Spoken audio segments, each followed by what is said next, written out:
আসসালামু আলাইকুম সবাইকে। কেমন আছেন সবাই? সবাইকে বিপ্লবী শুভেচ্ছা। কয়েকদিন থেকেই চিন্তা করতেছিলাম যে কিছু ভিডিও বানাবো এবং এরই ধারাবাহিকতায় আজকে আপনাদের সাথে কথা বলার জন্য চলে আসলাম। আসলে শারীরিকভাবে একটু অসুস্থ। সো প্রথমত আমরা যে বিষয়টা নিয়ে কথা বলবো সেটা হচ্ছে ঢাকার যে মসজিদের নগরী ছিল সেটা এখন আন্দোলনের নগরী হয়ে গেছে এবং আমরা সবাই আন্দোলন করতেছি। সবাই তাদের দাবি আদায়ের জন্য মাঠে। এখন এই দাবি আদায়ের জন্য যে মাঠে যারা আন্দোলন করতেছে সেটা শিক্ষার্থী শিক্ষার্থী বলতে আমরা পরীক্ষার্থীদেরকে দেখলাম দাবি আদায় করার জন্য। তারপরে গ্রাম পুলিশ, আনসার, আবার রিকশাওয়ালাদেরকে দেখলাম। এদিক দিয়ে হয়তো কিছু ভাষার খবর পেলাম যেটা হচ্ছে পল্লী বিদ্যুতের যারা আছে তারাও নাকি কর্মবিরতি দিচ্ছে। মাঝখানে মেট্রো রেলে যারা ছিলেন তারাও কর্মবিরতি। আসলে এটা খুবই স্বাভাবিক। এটা মানে এটা হবেই। এমনটা হতেই পারে কিংবা এমনটা হওয়ার সম্ভাবনাই বেশি ছিল। তার কারণ হচ্ছে গত ১৬ বৎসরে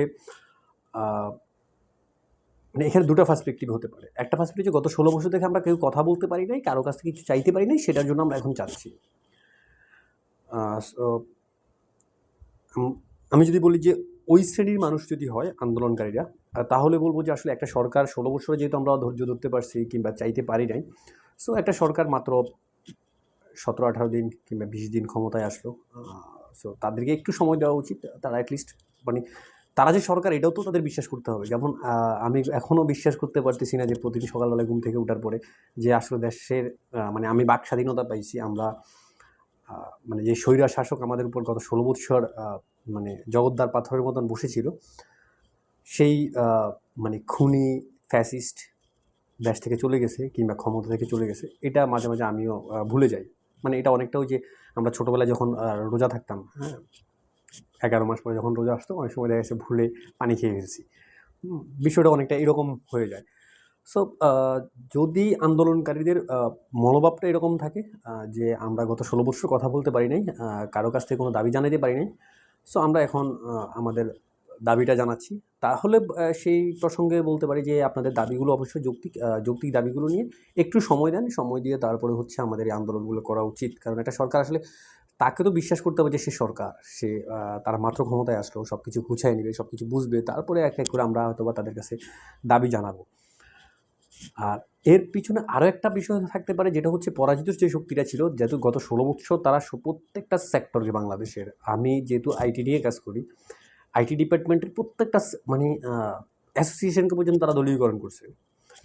তারপরে প্রশাসন থেকে শুরু করে মানে অ্যাডমিনিস্ট্রেশন, প্রশাসন, আপনি এমন কোনো সেক্টর নাই যেখানে হচ্ছে তারা দলীয়করণ করে নাই। যেমন কিছুক্ষণ আগে একটা রিপোর্ট দেখতেছিলাম যে ৪০,০০০ না কত জানি আনসার আছে, তার মধ্যে ২৩,০০০ হচ্ছে গোপালগঞ্জের মানে ফ্যাসিস্টের বাড়ির মানে এলাকার মানুষ। আবার বাকি যেই মানুষগুলো আছে সরি ২৩,০০০ না ২৭,০০০। তারপর বাকি যেই আরও মানুষগুলো আছে তার মধ্যে হাসানুল হক ইনুর রেফারেন্সের কিছু, তারপরে বরিশাল না কোথার এক এমপির রেফারেন্সে কিছু, গোলাপ না গোপালের। তো এই যে টোটাল দলীয়করণ করা এবং পুলিশে দলীয়করণ করা, বিজেপিতে দলীয়করণ করা, মানে সেনাবাহিনী এবং বিডিআরের যেই যারা সৎ অফিসার ছিলেন, মানে বিডিআর বিদ্রোহ কিংবা পিলখানার নাম করে তাদেরকে সবাইকে শেষ করে দেওয়া। তো এই জায়গাগুলো যখন গত ১৬ বছর ধরে চলতেছে, তখন এখানে আসলে যারা আন্দোলন করছে তারা মানে একটা প্রশ্ন আসে। যেমন আজকে একটা নিউজ দেখতেছিলাম যেটা হচ্ছে আনসারদের আন্দোলনে যেই ভূমিকা পালন করছে, যে একবারে প্রথম শ্রেণী থেকে লিড দিছে লিডার, ওই ভদ্রলোক স্বেচ্ছাসেবক লীগের একজন সাধারণ সম্পাদক। হ্যাঁ? তার বাসা হচ্ছে মানিকগঞ্জে। তো এরকমটা হতেই পারে। হ্যাঁ? আমরা দেখছি যে এই আন্দোলন মানে বিপ্লবের পরে, প্রতিটা বিপ্লবের পরেই প্রতি বিপ্লব হয়। আর প্রতি বিপ্লব যদি মানে সফল হয়ে যায় তাহলে বিপ্লব ব্যাহত। আবার প্রতিটা অভ্যুত্থানের পরেই পাল্টা অভ্যুত্থান হয়। পরাজিত শক্তি করার চেষ্টা করে। সো এই বিপ্লব অভ্যুত্থান নিয়ে আমরা একটু পরে মানে প্রয়োজনে আরেকটা ভিডিওতে কথা বলবো। বাট এই আন্দোলনগুলোতে আমরা যেটা দেখতে পেলাম যে সরকার মানে পদচ্যুত হওয়ার পরে এখন পর্যন্ত হিন্দুরা কিংবা সনাতন ধর্মের লোকজন একটা আন্দোলন করছে। ওখানেও কী অবস্থা দেখতে পাইছি আমরা। সারা বাংলাদেশে একরকম, আমরা সবাই একরকম দেখতেছি, বাট ভারতীয় মিডিয়া অন্যভাবে এটাকে সামনে নিয়ে আসলো এবং যারা মানে সনাতন ধর্মাবলম্বী যারা আছেন তারাও উৎসাহী কিছু মানুষ যারা হচ্ছে এখানে যোগ দিয়ে দিচ্ছেন, আবার কিছু তো হচ্ছে পরাজিত শক্তির দোসর বলা চলে। সো আনসারদের এখানেও একটা ক্লিয়ারেন্স আছে। তো এই বিষয়গুলো আসলে আমরা যদি আপনার যৌক্তিক এবং সৎ কোনো যৌক্তিক এবং সৎ কোনো ইয়ে থাকে, দাবি থাকে, সেটা আমার মনে হয় আমরা কিছুদিন সময় নিই। সময় নিয়ে তারপরে একটু করে এক এক করে আমরা জানাই। সরকারকে একটু সময় দেওয়া উচিত। সরকার স্টেবল হওয়া উচিত। কারণ হচ্ছে সরকার ক্ষমতায় আসার পরই আমরা দেখতেছি বাংলাদেশের ৮ টা জেলা অলরেডি বন্যায় প্লাবিত হয়ে গেছে। সো ওই জায়গাগুলো থেকে সরকার আসলেই বর্তমান প্রেক্ষাপটটাই একটু খারাপ। কারণ আমাদের জাতীয় একটা ক্রান্তিকাল চলতেছে, ক্রাইসিস মোমেন্ট চলতেছে। আমরা বিভিন্ন সংগঠনগুলো কিংবা সরকারের নিজস্ব উদ্যোগেও দেখছি কিছু ত্রাণের সহযোগিতা কিংবা পরবর্তী পুনর্বাসনের সহযোগিতার জন্য তারা কাজ করতেছে। সো এই সময় আসলে এই আন্দোলন, এই ঘেরাও এগুলো বলে আসলে দেশকে আরও অস্থিতিশীল করার কোনো মানে যুক্তি আছে বলে আমি মনে করি। এটা আমার টোটালি ব্যক্তি এই আলোচনার প্রত্যেকটা বিষয় আমি টোটালি আমার নিজস্ব অপিনিয়ন দিব। আমার নিজের চিন্তাভাবনাগুলোই আমি আপনাদের সাথে শেয়ার করার চেষ্টা করব। তো এটা একটা বিষয় আছে। আরেকটা বিষয় হচ্ছে আমরা দেখতে পেলাম যে আনসারদের সাথে যখনই সমস্যা হলো, সংঘর্ষ তৈরি হলো, আনসাররা যখন তাদের দাবি মেনে নেওয়ার পরে তারা আবার এক দফা দাবিতে ঘেরাও দিয়েছে। কিছু আনসার চলে গেছে, কিছু সংখ্যক আনসার থেকে গেছে। সো ওই সময় ছাত্ররা কিংবা সমন্বয়ক কয়েকজনকে আটকায় রাখার পরে ছাত্ররা এখানে একবারে একটা অ্যাক্টিভ ভূমিকা পালন করছে। তো এই জায়গাটা আসলে একদিক হয়তোবা অনেকে বাহবা দিচ্ছে ছাত্রজনতা, বাট এটাকে আমি আসলে ওইভাবে বাহবা দিতে পারবো না। তার কারণ হচ্ছে দেখেন, দেশে এখন একটা সরকার আছে। দেশে যখন সরকার ছিল না প্রথম ৩-৪ দিন, তখন ছাত্ররা ট্রাফিক সিগন্যাল দায়িত্ব নিছে। ছাত্র অনেক ছাত্র জনতা যারা ছিলেন তারা অনেকগুলো কাজ করছে। এই টোটাল ৩৫-৪০ দিনের মতন তারা আন্দোলন করার পরে আবার রাষ্ট্রের প্রত্যেকটা ডিপার্টমেন্টে কাজ করা কিংবা এখন আবার বন্যার্তদের নিয়ে কাজ করা। তো এটা নিঃসন্দেহে বাহবা পাওয়ার যোগ্য এবং তাদেরকে সত্য কথা বলতে তাদেরকে আসলে সালাম, ভালোবাসা, শ্রদ্ধা তাদের প্রতি। বাট এই যে কিছু থেকে কিছু হলে নেমে যাওয়া, এই প্রবণতা থেকে আমাদেরকে ব্যাক করতে হবে। তার কারণ হচ্ছে আমরা গত ১৬ বছর যেটা দেখতে পাইছি সেটা হচ্ছে কোনো প্রতিবাদ কিংবা কোনো আন্দোলন হলে সেটা বিরোধী দলের হোক কিংবা এই কোটা আন্দোলন আমরা যদি বলি, সরকার থেকে তৎকালীন সরকার থেকে বলা হয়েছিল যে এটা ছাত্রলীগ যুবলীগ এটাকে কন্ট্রোল করে ফেলবে এবং পরবর্তীতে কি সিনারিও হয়েছিল যে আমরা দেখতে পাইছি সেটা। হ্যাঁ, ছাত্রলীগ যুবলীগ নেমে স্টুডেন্টদের উপরে পিটানো, লাঠিচার্জ কিংবা গোলাগুলি। তো এই যে প্রবণতা, হ্যাঁ, এই প্রবণতা থেকে আমাদেরকে একটু ফিরে আসতে হবে। কারণ হচ্ছে দেখেন, আইনের কাজগুলো আইনকে করতে দেওয়া উচিত। যেহেতু সরকার গঠন হয়েছে, সরকারের প্রশাসন আছে, আমার মনে হয় ছাত্র জনতার পক্ষ থেকে কিংবা বৈষম্য বিরোধী ছাত্র আন্দোলনের পক্ষ থেকে সরকারের যে ডিপার্টমেন্টগুলো এটা নিয়ে কাজ করে, স্বরাষ্ট্র মন্ত্রণালয়, তারপরে নৌ মন্ত্রণালয় কিংবা যে ডিপার্টমেন্টগুলো কাজ করে, প্রশাসনিক দপ্তরগুলো নিয়ে যারা কাজ করে, এদেরকে প্রেশারাইজ করা। এই যে আন্দোলন হচ্ছে কিংবা এই আন্দোলন কোনো একটা নাশকতা করার চেষ্টা কেউ যদি করে, তাহলে ওই জায়গাগুলো প্রশাসনিকভাবে কিংবা আইনের লোক দ্বারা হচ্ছে এটাকে প্রতিহত করা। সরকার এটাকে অবশ্যই ওইটার দিকেই ফোকাস দেওয়া উচিত আমার যেটা মনে হয়। আর আমরা যারা সাধারণ জনতা আছি, যারা বৈষম্য বিরোধী ছাত্র আন্দোলনের পক্ষে আন্দোলনের সাথে ছিলাম কিংবা আন্দোলন পরবর্তীতেও এখনও বিভিন্ন কাজের সাথে জড়িত, সো তাদের উচিত ওয়াচডগ হিসেবে কাজ করা। ওয়াচডগ মিন হচ্ছে এরকম যে আপনি ওই প্রশাসনকে, ওই ডিপার্টমেন্টগুলোকে আপনি দেখবেন, নজরদারিতে রাখবেন যে তারা কোনো অন্যায় করতেছে কিনা। যদি অন্যায় করে তখনই প্রতিবাদ করেন। বাট আনসারদেরকে কিংবা রাষ্ট্রের শৃঙ্খলা ফিরানোর জন্য আসলে লাঠিয়াল বাহিনী হয়ে যাওয়াটা আমি সাপোর্ট করি না। এটা হলো টোটালি আমার পার্সোনাল ওপিনিয়ন। আমার কাছে মনে হয় যে ওখানে যদি সেনাবাহিনী যেত, ওখানে পুলিশ যেত, গিয়ে এটাকে যদি কন্ট্রোল করতো, that's a good thing. But সেটা আসলে হয় নাই। তো আশা করব সেটাই পরবর্তী থেকে সেটাই হবে, এমনটাই আশা রাখি। সো আন্দোলন নিয়ে আসলে বেশি কিছু বলার নাই। দ্বিতীয় যে বিষয়টা নিয়ে কথা বলার জন্য মূলত এই ভিডিওটা করার প্ল্যানই ছিল দ্বিতীয় বিষয়টা নিয়ে কথা বলার জন্য।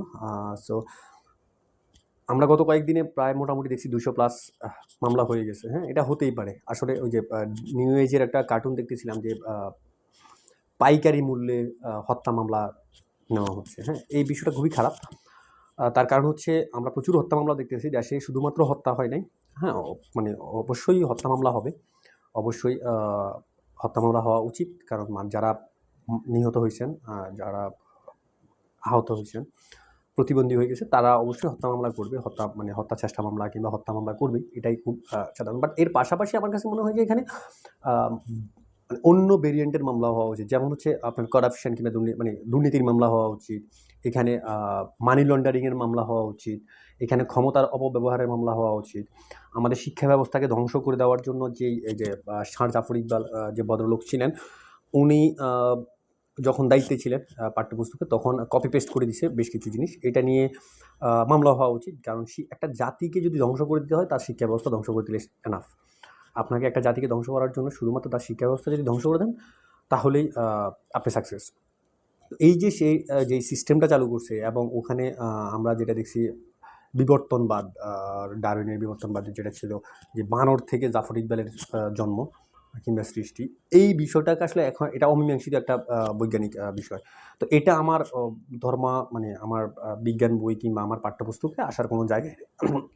বিজ্ঞানের যে বিষয়গুলো আমরা হয়তো বা পড়াবো কিংবা আমাদের স্টুডেন্টদেরকে পড়ানো উচিত, সেটা হচ্ছে যেগুলো প্রতিষ্ঠিত, হ্যাঁ, যে বিষয়গুলো প্রতিষ্ঠিত এবং যেগুলো পরীক্ষিত।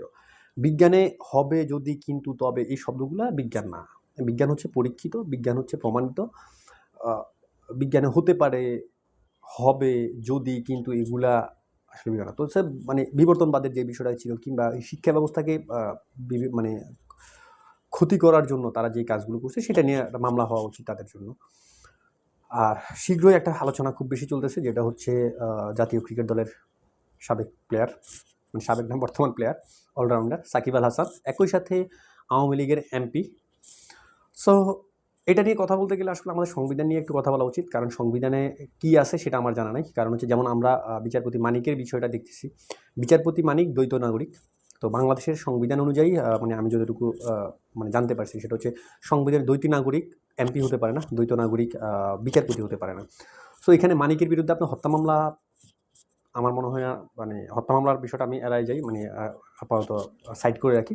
মানিকের বিরুদ্ধে যে মামলাটা হতে পারে সেটা হচ্ছে ভদ্রলোক তথ্য গোপন রাখছে, যেহেতু সে দ্বৈত নাগরিক, সে তথ্য গোপন রেখে বিচারপতির এবং সুপ্রিম কোর্টের মতন বিচারপতি, আপিল ডিভিশনের মতন বিচারপতি দায়িত্ব পালন করছে, এবং একই সাথে সে বেশ কিছু মানুষকে ফাঁসির রায়ও দিছে যারা অলরেডি চলে গেছে। সো যদি বিচারকই অবৈধ হয়, তাহলে ওই জায়গাতে তার রায়গুলো আসলে কীভাবে বৈধ হয় সেটা আমার জানা নেই, কিংবা সেটা নিয়ে প্রশ্ন আসতে পারে। সো যদি সে তার দ্বৈত নাগরিকের তথ্যগুলো জানায়া থাকে, সে সুপ্রিম কোর্টের তৎকালীন প্রধান বিচারপতি যে ছিলেন তাকে জানাইছে, কিংবা রাষ্ট্র আইন বিভাগের যেই মন্ত্রণালয় ছিল, আইন মন্ত্রণালয়, তাদেরকে জানানোর পরও তাকে বিচারপতি দিতে, তাহলে রাষ্ট্রের ওই ব্যক্তিগুলোর বিরুদ্ধে আইন ব্যবস্থা নেওয়া উচিত। সেম দ্যাট সাকিব আল হাসান নিয়ে কথা বলার জন্য যেটা বলতেছিলাম, সেটা হচ্ছে বাংলাদেশের সংবিধান আসলে এরকম কিছু টার্মস উল্লেখ করা উচিত, কিংবা ক্রিকেটের সংবিধানে, যে কোনো প্লেয়ার যদি সেটা ক্রিকেট হোক, ফুটবল হোক, কিংবা ইউনিভার্সিটির টিচার হোক, উনি যতদিন পর্যন্ত টিচার থাকবে উনি সমর্থন করতেই পারে। সে বিএনপি, আওয়ামী লীগ, জামাত, জাতীয় পার্টি, হেফাজত, হোয়াটএভার, যে কোনো দলকে সে সমর্থন করে, তাকে সে তো ভোট দিবে অবশ্যই, কাউকে, তাই না, সমর্থন করতে পারে, বাট এমপি হতে পারবে না, কিংবা রাষ্ট্রীয় কোনো ক্ষমতায় সে যেতে পারবে না। এরকম একটা আইন করা উচিত। সো যেহেতু এই আইনটা ছিল না, সো এখন সাকিবের নামে যে হত্যা মামলাটা, সেটা নিয়ে আমরা দেখছি দেশের মোটামুটি 2 ভাগ হয়ে গেছে, এবং যারা এতদিন জুলাইয়ে 1000 মতো মানুষ মারা গেছে, কিংবা এত মানুষ ইনজুর্ড হয়েছে, ওই সময় যারা চুপ করেছিল, খুব কৌশলে তারা ফেসবুকে একটা দায় সারা পোস্ট করেছিল, তারা এখন দেখি যে সাকিবের এই হত্যা মামলার পরে খুব অ্যাক্টিভলি একবারে এইটা মিথ্যা মামলা, এটার পক্ষে দাঁড়াতে হবে, আমরা সবাই আছি সাকিব ভাই, আপনি ভয় পাবেন না। অনেকটা হচ্ছে ওই যে কিছু কিছু আমরা রাজনৈতিক স্লোগান দেখি যে জেলের তালা ভাঙবো, আমার নেত্রীকে আনবো, এই টাইপের, কিংবা আমার নেতাকে আনবো।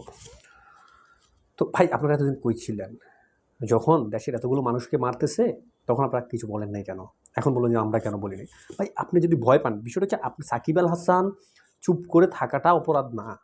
হ্যাঁ, সাকিব আল হাসান যদি ক্রিকেটার সাকিব চুপ করে থাকতো, তাহলে আমি হয়তো বা রাগ হতাম, কিংবা তার উপর আমার একটা অভিমান হতো যে বাংলাদেশের সেরা খেলোয়াড় ক্রিকেটে, তার অনেক বড় একটা ফ্যান বেজ আছে। তো যে আমরা আগেও দেখছি, সে কিছু কিছু বিষয়ে অন্যায়ের বিরুদ্ধে প্রতিবাদ করছে। তো এইরকম একটা বিশাল অন্যায়, জাতির সংকট মুহূর্তে সে কথা বলবে, এটা আমি আশা করতেই পারি। এখন সে বলে নাই ভাই, এটা তার বিষয়। বাট এই সাকিব তো ক্রিকেটার সাকিব না ভাই, সে তো এমপি সাকিব। এখন গত জুলাই বিপ্লবে যে মানুষগুলো মারা গেছে, জুলাই বিপ্লবে যে মানুষগুলো 1000 বলি, কিংবা 500 বলি, কিংবা আমি 100 মানুষও যদি বলি, যে মানুষগুলা মারা গেছে, যে মানুষগুলা গুম হয়েছে, যে মানুষগুলা ইনজুর্ড হয়েছে, এই মানুষগুলোকে কারা মারছে? সরকার। সাকিবকে, সাকিব সেই সরকারেরই একজন। সো আমরা বারবারই আওয়ামী লীগের কথা বলি, আসলে সরকার আওয়ামী লীগ ছিল না, সরকার 14 দলীয় মহাজোটের সরকার ছিল। এবং তাদেরকে যারা মানে বৈধতা দিছে তাদেরকেও বিচারের আওতায় আনা উচিত। সো সাকিব ওই সরকারেরই একজন।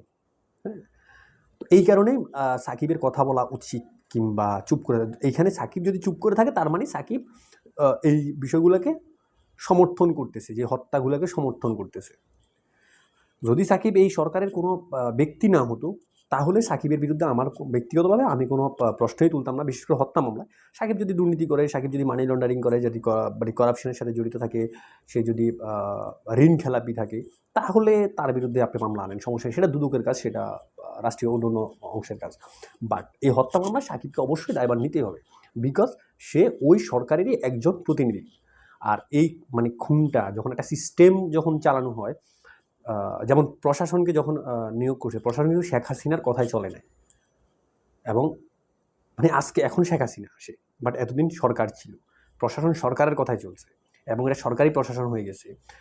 ছাত্রলীগ ওই আওয়ামী লীগেরই একটা অঙ্গ সংগঠন, যেই সংগঠনেরই একজন ব্যক্তি হচ্ছে সাকিব আল হাসান, যে এমপি, যে মাগুরা থেকে কিংবা এই আওয়ামী লীগকে প্রেজেন্ট করে।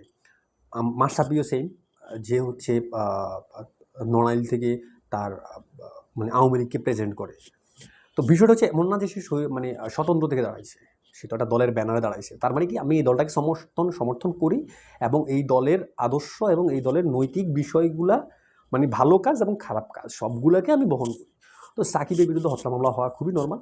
তবে হ্যাঁ, আমরা গত কয়েকদিন থেকে বেশ কিছু মামলা দেখতেছি, যেটা হচ্ছে প্রচুর হত্যা মামলা হচ্ছে, যেখানে 3000 অজ্ঞাতনামা, 4000 অজ্ঞাতনামা, এমনকি মনে হয় একটা গতকালকে একজনের সাথে কথা বলতেছিলাম, এক রিপোর্টারের সাথে, তখন জানতে পারলাম যে 30,000 অজ্ঞাতনামা। ভাই, এটা মানে এই টাইপের মামলা যত বেশি হবে, ততই আমরা সঠিক বিচার থেকে আমরা দূরে সরে যাব। মানে এটা তো অনেকটা এরকম যে আপনি নিচে এটাতে ওই পুকুরে যেরকম, কিংবা কোনো বালতিতে নিচে ইট কিংবা পাথর ফেললে পানিটা উপরের দিকে চলে আসে, সেম দ্যাট এই টাইপের রাজনৈতিক প্যাটার্নের যে মামলাগুলো, যে 3000 অজ্ঞাতনামা, 4000 অজ্ঞাতনামা, স্পেসিফিকেশন নাই, এই টাইপের মামলা যত বেশি হবে, এটা মাঝখানে পড়বে, আর মানে ন্যায় বিচার এবং হচ্ছে জনগণ দূরত্ব বাড়তে থাকবে। তো আমি আশা করবো আসলে রাজনৈতিক দল কিংবা অন্য যারা এই টাইপের মামলাগুলো দিচ্ছেন, সো আপনাদের স্পেসিফিকেশন হওয়া উচিত, স্পেসিফিক ব্যক্তিগুলোকে, কারণ প্রচুর ফুটেজ আছে, এবং রাজনৈতিক ক্ষোভ কিংবা মানে রাগের বহিঃপ্রকাশ না হয়ে আমরা মামলাগুলো করি, যাতে ন্যায় বিচারটা হয়, ন্যায় বিচার প্রতিষ্ঠা হয়। এই আশাটাই অবশ্য সবার কাছে করবো, কারণ এটাই হচ্ছে সবচেয়ে বড় চ্যালেঞ্জের বিষয়। কারণ এই টাইপের মামলা যত বেশি হবে, আমরা ন্যায় বিচার পাওয়াটা তত বেশি কষ্টকর হয়ে যাবে। কারণ এতগুলো মানুষকে একসাথে করতে পারবেন না, এই বিশাল রিপোর্ট তদন্ত চলতে হতে 20 বছর চলে যাবে, তখন আসলে মানে দেখা গেছে এই ন্যায় বিচার আর পাওয়া যাবে না। যেটা গত সরকারেরও আমরা দেখছি যে প্রচুর পরিমাণে মামলা হতো, মামলার পরে মামলা, এইখানে স্পেসিফিকেশন নাই, মানে কিছু হলেই বিএনপি জামাত, কিছু হলেই জঙ্গি, এটা নিয়ে মামলা করে ফেলতো। দেন ওখানে 4-5 হাজার অজ্ঞাতনামা থাকতো, যাকে যখন ধরতে পারতো তখন ওইখান থেকে ঢুকাই দিত, কোনো একটা আন্দোলনের আগে, কোনো একটা মানে সমাবেশের আগে একে ধরে দিত। সো রাজনৈতিক দল এবং অতি উৎসাহী যে মানুষগুলো মামলা দিচ্ছেন আপনারা, আশা করব এই বিষয়গুলোকে একটু নজর দেবেন। প্রয়োজন আপনারা কোনো অ্যাডভোকেটের পরামর্শ নেন। একই সাথে সরকারকে প্রেশারাইজ করা উচিত সাধারণ জনগণ কিংবা বৈষম্য বিরোধী ছাত্র আন্দোলনের পক্ষ থেকে, যেটা হচ্ছে বেশ কিছু জায়গায় আমরা দেখছি যে থানাগুলো মামলা নিচ্ছে না, আদালতে মামলা নিচ্ছে না।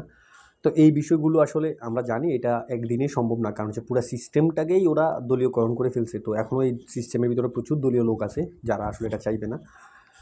তো এই বিষয়টা আসলে একটু মানে শক্ত হাতে দমন করা উচিত সরকারের। যদি এটা করতে সরকার ব্যর্থ হয়, এই বিষয়টা যদি সরকার ব্যর্থ হয়, তাহলে এই আন্দোলন গর্ভপাত হয়ে যাবে। এই আন্দোলন আসলে সঠিক যেই রেজাল্ট আমাদের পাওয়ার কথা এই আন্দোলনের পরে, বাক স্বাধীনতা কিংবা আমাদের একটা সুন্দর বাংলাদেশ গড়ার কথা, সেটা হবে না। এই আন্দোলন ধ্বংস হয়ে যাবে। আন্দোলন বেহাত বিপ্লব যেটাকে আমরা বলি, সেই বেহাত বিপ্লব হয়ে যাবে। এখানে হয়তো বা অন্য আরেকটা ফ্যাসিস্টের জন্ম হবে, কিংবা আরেকটা রাজনৈতিক দল আসবে যারা ওই মানে জাস্ট চলমান একটা রাজনৈতিক দল। সেম সর্বশেষ রাজনৈতিক দলগুলোর সাথে এটা নিয়ে আরেকটা ভিডিও করব। রাজনৈতিক দলগুলোকে বলবো, আপনারা নির্বাচনের জন্য প্রস্তুত নিচ্ছেন, দ্যাটস এ গুড থিং। সরকারকে সময় দেন, সরকার অবশ্যই নির্বাচন দিবে। এর আগে আপনারা নিজের দলগুলোকে সংগঠিত করেন, নিজের দলে গণতন্ত্রের প্র্যাকটিস করেন, নিজের দলকে সংগঠিত করেন, নিজের দলের নেতাকর্মীদেরকে লাগাম টানতে বলেন। মানে আপনারা প্রস্তুত হন আপনাদের নির্বাচনের জন্য। জনগণের সাথে সম্পৃক্ততা যাতে আপনাদের বাড়ে, সেই কাজটা আপনারা করেন। আমার মনে হয় এটাই বেটার। ওই দখল, চাঁদাবাজি এগুলার দিকে ফোকাস না করে, কারণ এগুলা করা মানে হচ্ছে আপনি এতগুলো শহীদদের রক্তের সাথে বেইমানি করা। এবং সুন্দর একটা বাংলাদেশ হোক, এই কামনায় আজকের ভিডিও থেকে বিদায় নিচ্ছি। ইনকালাব জিন্দাবাদ।